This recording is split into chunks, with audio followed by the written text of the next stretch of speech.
One of the common questions that comes up in custody cases, people will say, where should I do my custody exchanges? What's a normal place to do a custody exchange?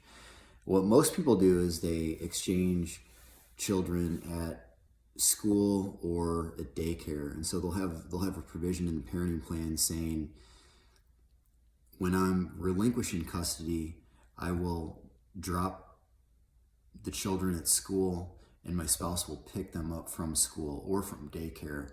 And that always works really well. Even in acrimonious cases where the two parents don't get along, they don't have to interact with each other. They just, they drop the kids off at school and pick them up. When that doesn't occur, usually what you'll have is a provision saying that the exchanges occur at the residence of the parent who is either relinquishing custody or receiving the children, one of the two, so that you're doing about 50% of the driving. So, some people say, I want to drop the kids off, I'll pull up, drop the kids off. Or some people say, I want to go over and pick the kids up when they're not in school. And either of those are fine. There are times where people have disputes at custody exchanges, get into arguments, talk about financial stuff in front of the kids, and behave in really inappropriate manners. There are situations where somebody is dating a new person who wants to infuse him or herself into the custody exchange, and things can get a little bit acrimonious and a little bit unpleasant for children, unhealthy for children.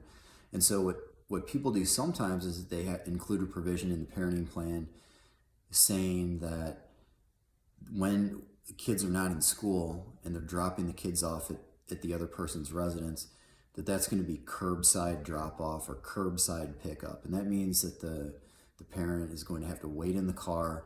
They're not going to be able to go up to the front porch. They're not going to have a chance to yell at and get into a big argument with the other spouse. If that doesn't work, and there are cases where people just still are unable to do that, maybe it's one person's fault. Maybe it's they're both faults.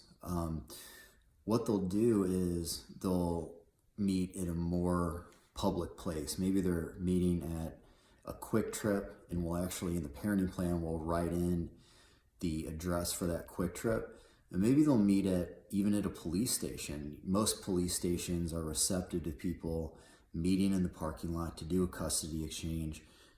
You have cameras.